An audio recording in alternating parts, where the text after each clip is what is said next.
And now, is there a spirit in the house? A thoroughly inconclusive inquiry into haunted theatres by Margaret Robinson.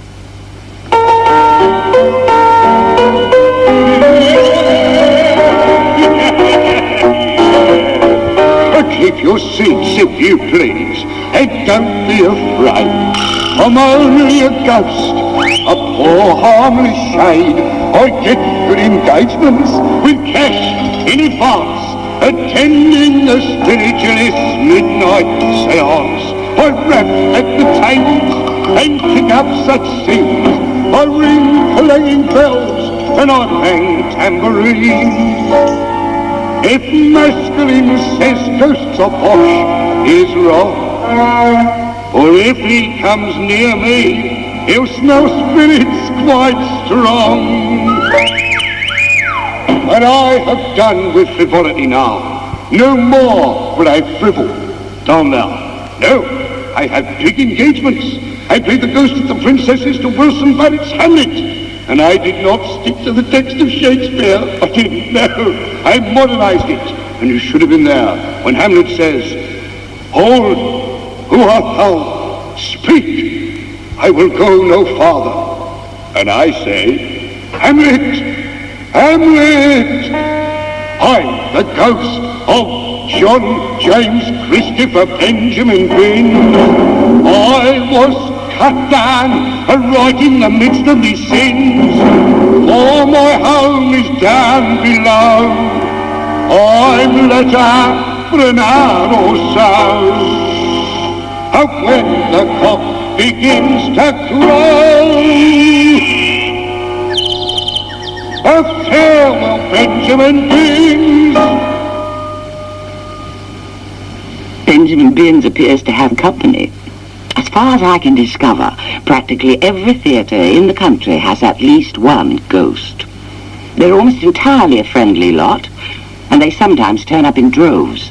At least 8 haunt the Theatre Royal, Drury Lane, and the Tower Theatre Canonbury in North London has 14. Probably the most famous of all is the Grey Lady here at the Theatre Royal, York. I worked here for 10 months and never met her, but hundreds have, and one of them is Evelyn Laye. I was playing Dear Octopus, which I loved doing, written by a friend of mine, Dolly Smith, and I had a song to sing in it called The Kerry Dance, and the full company were on stage, and suddenly in the circle a grey light appeared, and then it shaped, and it went into the shape of a nun's habit, and it became stronger. I didn't stop singing, I went on. And we played the scene right the way through, and as we finished, she faded. And our director, Richard Digby-Day, said, "Oh, that's fabulous. She never appears unless she likes it, and unless she's going to bring us good luck." And we were all very thrilled. We all saw her. And we were absolutely packed out. And they had to open the gallery, which they hadn't opened for years and years and years. But who is this Grey Lady? On stage, I talked to Frank Blade, stage doorkeeper for the last 8 years. The Theatre Royal was built on the foundations of an old convent. And if we turn round and look on the back wall, we can see the existence of a postern gate, which was one of the entries into the convent. The Grey Lady is a novice nun who is imprisoned here by orders of her Mother Superior. This came out quite recently in a séance that was held in number 4 dressing room, of which questions were asked of the nun of why she was here. The answer given was that she could not leave the building until the Mother Superior had given her permission. A first night in 1946, Gabrielle Blunt. Althea Parker and Barbara Waring and I were all sharing a dressing room, and we were doing the Confederacy, and so we were all very, very frightened and nervy and trying to keep calm because it was the first night and trying to get these lovely headdresses on. And the door of our dressing room I don't know whether it was slightly open, but it was in fact pushed open, and a girl looked in, and she was wearing what I thought was a sort of milkmaid's dress. It was blue, with a sort of, I suppose, a white fisher thing, a little cap on her head, and she looked all round at each of us, into our faces, perfectly normally, as if she were looking for somebody, and we obviously weren't who she was looking for, so she went out. There was a sort of pause, and then I said, "Who on earth was that?" And I rushed out and looked in the passage, which was a long, sort of dreary passage, and I went back and said, "There's nobody there." How extraordinary. I mean, all three of us, you see, had seen it. So we could only suppose that it was a theatre ghost. And I wondered whether what I thought was a milkmaid's costume, but was in the wrong sort of period for our play anyway, was in fact a novice's. This is the crypt bar, which was part of the old convent. In this particular part, the Grey Lady has been seen. In 1976, we had an artist appearing here who saw her, and Miss Julie Doncole. We were all sitting down there one night, and the company of Charlie's aunt were rehearsing an extra lunchtime entertainment, and I was sitting on the steps. We were singing a hymn or something, and looked down, and in front of what used to be the crypt gate, this is a wrought iron gate, I saw a figure. It was the back of a head with a hood, and I could sort of see the folds in the material, so that I knew it was a cloak. I could almost see down to the knees, and it was a sort of greenish, grey, silvery material, very shimmery, a little like the sheen you get from petrol on water, you know, that kind of funny, translucent quality. Instead of being frightened, it made me feel very relaxed and peaceful, and the figure started to turn round, the head started to turn round, and then it all dissolved. I was told that whoever saw this ghost, it was supposed to be a good omen. Perhaps that's why I didn't know this at the time, but maybe that's why I got such warm feelings. And the show was an amazing success. Margate's Theatre Royal is reputedly our most haunted. Built in 1740, it was managed during the last century by Sarah Thorne, who started the country's first drama school there. In the early 1960s, Gerald Frau ran the theatre. I arrived on the first day that we'd got this theatre and unlocked the stage door, and I walked onto the stage, and there was laughter coming from the flies, and I then realised that I was the only person who got a set of keys, so that nobody else could possibly have been in the theatre before me. I then met the stage doorkeeper who'd been there for years and years and years, very old man, who had this dog, and he claimed that he had come in through that same stage door at one point, and the dog had just frozen. Actually, it had just completely gone like a stuffed dog, and it had taken about 3 hours to sort of come out of this trance. He told us that the thing that intrigued this ghost was electricity. I personally left the theatre one night about 10 o'clock, I suppose. Came back past the theatre at about 2 in the morning, and every single light was on. The whole place was a blaze of light, and I'd switched them all out as I left. Gerald Frau's not alone in noticing this fascination with electricity. Reginald Burks was running the theatre 10 years earlier. I was called from bed at 2:30 one morning by the stage manager, who said, "The police are here, the theatre's open, and all the lights are on, all the doors open. Will you come across?"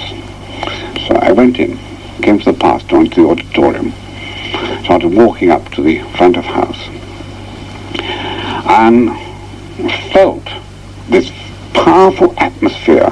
I think the whole place was full of people. There was no sound, anything. It was this tremendous power. And went through, and as soon as I got through the pass doors into the foyer, no atmosphere at all. Put all the lights off, turned round. There was no policeman there. There was no stage manager. It was only then, when I got back, that I was told the police had had this experience before and were not prepared to go in.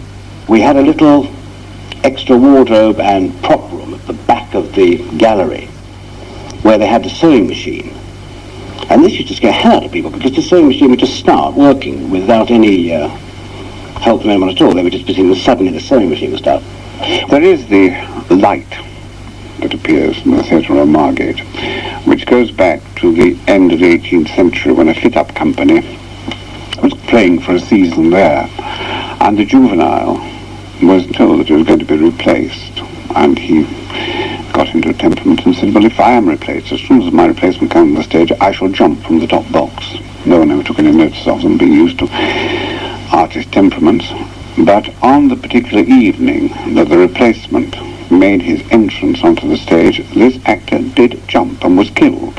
Which is probably one of the great events that happened at the Margate Theatre on stage. I should think it is probably one of the things that people really wish they'd seen. There weren't many things that people wish they'd seen at Margate.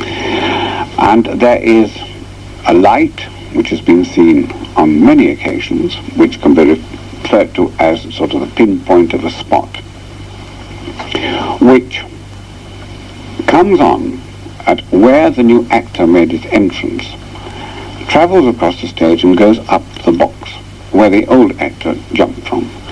There was the extraordinary thing during a pantomime. This happened, and the chap who was playing the giant died on stage, died stone dead. And I didn't see it because at that time, two little girls sitting beside me said, who is that lady in the middle box with a black and white hat on? And I quickly looked, and there sitting in the middle box was an outline of a person who gave me the impression of having sort of a bowler-type hat on with a black and white feather on either side.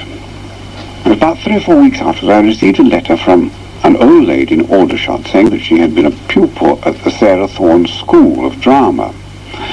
And she said, could she come and see me? And this tiny elderly lady arrived, very fit and very sprightly. And she brought with her some pictures of her days at the Theatre Royal, and one of the pictures was of a lady in a black bowler hat with a white feather and a black feather on either side, which was Sarah Thorne. We got to like it. I mean, you didn't leave saucers of milk out for it, but it kind of got to that stage where you used to say goodnight to the darn thing when you left the theatre and then felt idiotic for doing it, or expected something to fall on your head if you didn't say goodnight to it. I don't know what has happened since Bingo moved into the Margate Theatre, whether it's the Bingo playing ghost. If it is, I mean, this could be very nasty. It could fix the Bingo. The building now is in the hands of a person who cares for the building very much, and he's a man in his early 30s. And early this year I went to see the Theatre Royal, and he was showing me around, and very cautiously he said, did anything happen when you were here? So I said, yes, quite a lot of things happen. Do they still happen? He said, yes, but I'm not going to talk about it. But I found someone more forthcoming at the Theatre Royal, Drury Lane, George Hoare, who's been manager for the past 25 years. The man in grey, of course, is the traditional ghost of Drury Lane.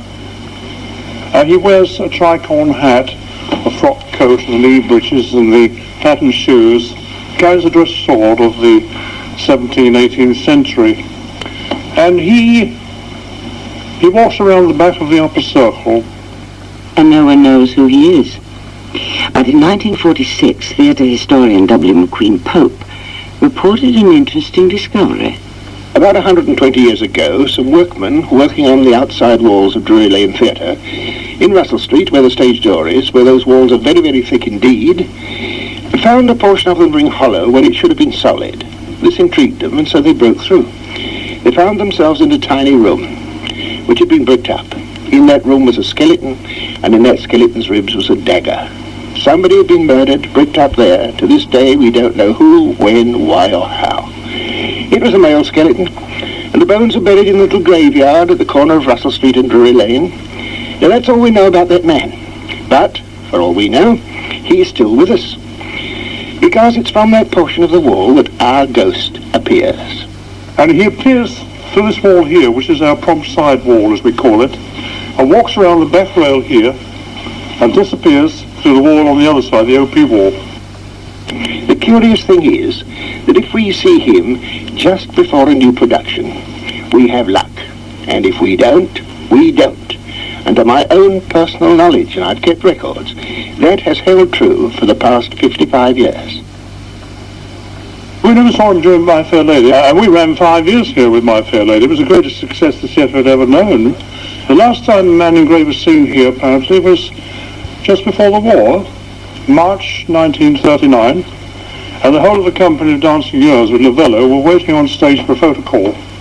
It was during the morning, and apparently half the company saw him walk around the back rail here. And that was also a big success, and would have run for much longer if the war hadn't been declared in September. The man in grey is eccentric. He haunts only between the hours of 9 a.m. and 6 p.m. Other ghosts fill the remaining hours. George Hoare again. I was in my office corridor, and one evening after the show I went down to change, and I was literally pulled back by my coattails, pulled back as I was going to the door, but there was nobody about at all, Tony Britton, who is now My Fair Lady down the road here, he was here in No Nanette, and he also felt that there was somebody on stage with him one evening. One night, the curtain came down, we all came on, took our baths. I came on, took my bath, and stepped back into the line. And as I stepped back into the line, I felt the bottom of my jacket being tugged very firmly indeed. One tug, back, like that. So I turned, involuntarily I turned round, I thought, chorus girls, how dare they, would you? Because they all lined up behind us, but of course they're all about 4 feet back. There was no way that, anyway, none of them would have done that, So I thought, that's odd. And I thought, it would be fascinating to have someone come in, a psychic come in and investigate all this, And I'd happened to meet a man who was a psychic. So I rang this chap up and I said, Tom, some funny things happening at the Lane, would you like to come down? And he said, yes, I would. So Tom came in before the show one night, and he came into my dressing room, we chatted a bit, and then I went on, and Tom went off, and we didn't see him again till the interval, and George came back in and joined us for a drink in the interval in the show. And we said, well, what have you seen? And Tom said, you know that big production number, he said, where all the girls are dancing with Teddy Green? He said, yes. Well, he said, while Teddy was doing that, suddenly, he said, there appeared a little man beside him in a very long tail coat, much too long for him, and very big shoes. And, of course, George immediately said, Dan Leno. So Tom said, well, I couldn't understand why he didn't make an appearance from the wings. He didn't come on with them. He just suddenly appeared in the middle of the stage. And George said, of course, because he always came up through the star trap. And we asked him to tell us more about it, and he said, well, all I can tell you is that the little man was having the time of his life, dancing behind Teddy. He was having a wonderful time. Roy Hudd. Dan Leno was probably the greatest comedian, the most creative comedian, most famous comedian that we ever produced in the music halls. He was a marvellous clog dancer. He was a great pantomimist. He was the star of about 16 or 17 Drury Lane pantomimes, born in 1860, died about 1904. He went raving mad. This is how he died. And towards the end, when he was really raving, he said that he wanted to play all the great Shakespearean roles. This is Leno's dressing room, and here you see the mirror, where it is said that sometimes artists in the old days, when they were making up here, would suddenly see an apparition in the mirror in front of them, and it was Dan Leno's face. And then there's Little Titch, Joe Grimaldi, Charles Keane, Charles Macklin, and King Charles II. The Festival Theatre Malvern was first opened in 1929 to present the plays of George Bernard Shaw, who traditionally now haunts it. At its reopening in 1965, the television producer Michael Bakewell directed the first play. Big dress rehearsal, like most dress rehearsals, crawled on through a long day, and I know that we decided we'd give final notes, not in the theatre, but in the pub before the pubs closed. So there was a great rush to get out of the theatre. So great a rush that when I got to the pub, I discovered I'd left my script and all my notes in the theatre. So I went back into the theatre. I felt my way up the stairs and into the dress circle. Found my script.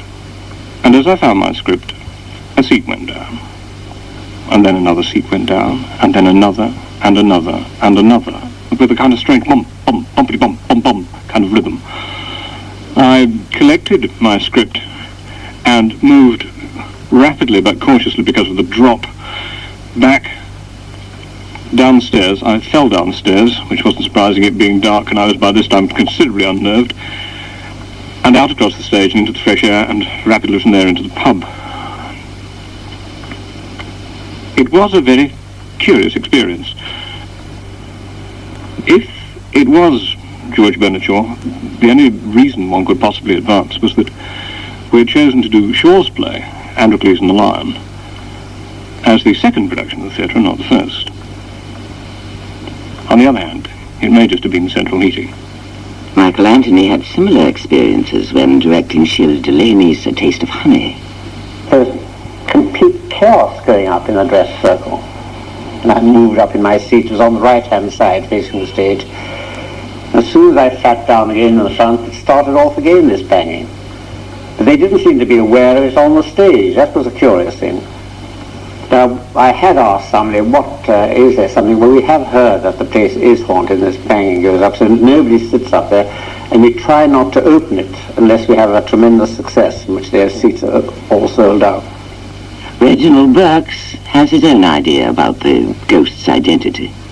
If there is anyone haunting the Malvern Festival Theatre, in my view, it is Roy Limpert himself, because he was the dynamic power behind the original Malvern Festival productions. And now, in case you should think that ghosts are only historical, here is William Franklin, who is starring right now in London's West End. At the moment I'm standing on the stage of the Garrick Theatre. It's an empty theatre. At night when it's full, lately we have thrills and drama on the stage, which has been added to by a strange phenomenon which we like to call the Garrick ghost, a very amiable fellow who thinks perhaps sometimes that our lines aren't as sure as they are and tends to preempt them by saying them just before we're about to speak them. We thought it may be somebody in the auditorium, but then it began to occur very regularly. It's happened 8 or 9 times.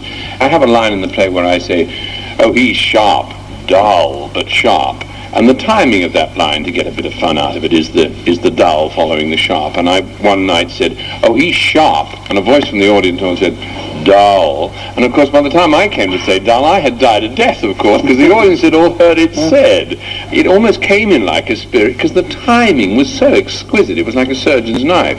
But with Andrew Sharp, he got a whole long line, quite a long line, and his eyes started to roll, rather like I've been taken over. He wasn't quite sure, because we hadn't actually told him about it. There'd been no recent visitation, so he really didn't quite know which way to go. But there's a very dramatic part in the play, which the character, played by William Franklin, is about to burn a piece of paper that's very important to my character. And I stop him, and I say to him, "I helped you kill for the chance to become what I want to be. You're not going to take that away from me."